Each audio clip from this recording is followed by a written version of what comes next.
OBC સમાજની મહીસાગરની રેલીની permission નામંજૂર થવાથી દલિત આદિવાસી સમાજમાં આક્રોશ. ગુજરાત દેશનું પ્રથમ રાજ્ય જ્યાં બાબા સાહેબ આંબેડકરની પૂર્ણતિથિ પર કાર્યક્રમની મંજૂરી ના મળી. મહીસાગર જિલ્લાના કલેક્ટર નેહા કુમારીની ધરપકડની માંગ સાથે રેલી આયોજિત કરી હતી. જિગ્નેશ મેવાણીએ અને બાબા સાહેબ આંબેડકર અને સંવિધાનનું અપમાન ગણાવ્યું હતું. કોંગ્રેસના તમિલનાડુના સાંસદ શશિકાંત સૈથિલ, કોંગ્રેસ પાર્ટીના CWC સદસ્ય પૂર્વ IAS કે રાજુ, અનુસૂચિત જાતિ વિભાગના રાષ્ટ્રીય અધ્યક્ષ રાજેશ લીલોથિયા, મધ્યપ્રદેશના આદિવાસી નેતા અને MLA હીરાલાલ અલાવા, અનંત પટેલ, નૌશાદ સોલંકી, હિતેન્દ્ર પીઠડિયા વગેરે ઉપસ્થિત રહ્યા હતા.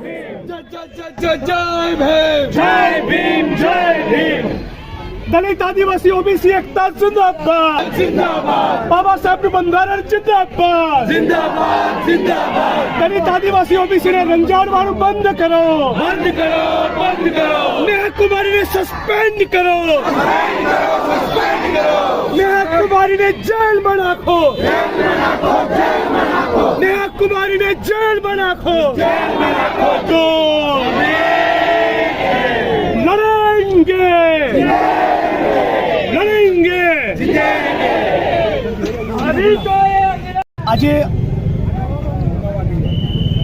આજે અમારી સાથે પૂર્વ IAS અધિકારી અમારા સૌના માર્ગદર્શક કે રાજુ સાહેબ, પૂર્વ IAS અધિકારી અને તમિલનાડુના MP શશિકાંત સેન્થિલજી, રાજેશ લીલોથિયાજી, કોંગ્રેસ પક્ષના SC ડિપાર્ટમેન્ટના અધ્યક્ષ ભાઈ શ્રી નૌશાદભાઈ સોલંકી, મારા સાથી ધારાસભ્ય રહી ચૂકેલા ગ્યાસુભાઈ, અમારા વિરોધ પક્ષના નેતા સાથી અમિતભાઈ ચાવડા, લાલજીભાઈ દેસાઈ સેવાદળના રાષ્ટ્રીય અધ્યક્ષ, હીરાલાલ અલાવા મધ્યપ્રદેશના આદિવાસી યોદ્ધા અને મધ્યપ્રદેશ કોંગ્રેસના અમારા વિધાયક પણ છે. આ બધા જ લોકો સાથે મળીને એટલું કહેવા માંગીએ છીએ કે ઓબીસી આદિવાસી દલિત સમાજનું અપમાન કરનારા એક અધિકારીને બચાવવા માટે રાજ્યની સરકાર પોતે મેદાનમાં આવે અને પોતાની કાળી મજૂરીની પાઈ જોડીને જે ઓબીસી આદિવાસી દલિત સમાજ આજે ડૉક્ટર બાબા સાહેબ આંબેડકરની પુણ્યતિથિ એમના નિર્વાણ દિન નિમિત્તે માળા અર્પણ કરવાનો કાર્યક્રમ કરવાના હતા, એક સ્વાભિમાન સંમેલન કરવાના હતા, રાજ્ય સરકારે એ કરવા નહીં દઈને ભારતના બંધારણનું અને ડૉક્ટર ભીમરાવ બાબા સાહેબ આંબેડકરનું અપમાન કર્યું છે. આ RSSનું ષડયંત્ર છે. દલિત આદિવાસી ઓબીસીના આંદોલનને કચડી નાખવાનું વિડીયો સમગ્ર ગુજરાત દેશમાં બધાએ જોયો છે. નેહા કુમારીની જાતિવાદી માનસિકતાથી મહીસાગર દાહોદના લોકો વાકેફ છે. એટલે અમારી બધાની માગણી છે કે એટ્રોસિટી એક્ટ હેઠળ આપેલી ફરિયાદનો કોગ્નિઝન્સ લઈ તાબડતોબ એમની ધરપકડ કરવામાં આવે, એમને સસ્પેન્ડ કરવામાં આવે, નહીતર અમારું આંદોલન રોકાવાનું નથી. આખા ગુજરાતમાં ફરી દલિત આદિવાસી ઓબીસીને જગાડી RSS અને ભાજપની સરકારના જાતિવાદી ચરિત્રને એક્સપોઝ કરીશું, પણ આંદોલન રોકાવાના નથી.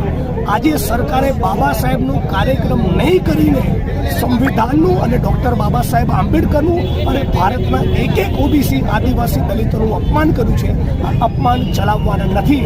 કોઈ પણ સંજોગોમાં નેહા કુમારીની ધરપકડ તો કરવી જ પડશે. સર, શું નામ છે આપનું? जिग्नेश मेवाणी, धारासभ्य बड़का. ये जिला का district collector, she is an accused under Prevention of Atrocities Act. She should be arrested. She should be prosecuted under the Prevention of Atrocities Act because she has really committed an offence by abusing the Dalits, by denigrating their dignity. So our demand is for her dismissal from the service and for putting a case against her, prosecuting her under Prevention of Atrocities Act. My name is K. Raju, my CWC member. दादा ने जो बाबा साहेब अम्बेडकर हमें दिलाए हैं उसको हम खो जाएंगे, इसलिए आप जागो और इसकी पूरा जो कानून की तरह उसकी जो पनिशमेंट होना चाहिए, डिसमिसल होना चाहिए, उसका अरेस्ट होना चाहिए. सबसे पहले खुलेआम इस जनता के सामने उनको अपॉलजी करना ही चाहिए. तब तक हम इस आंदोलन को पूरे देश में चलाएंगे. सारे देश में जो हमारे साथी लोग हैं यहाँ पे आएंगे और आंदोलन देंगे. धन्यवाद. एक मिनट. क्या नाम है सर आपका?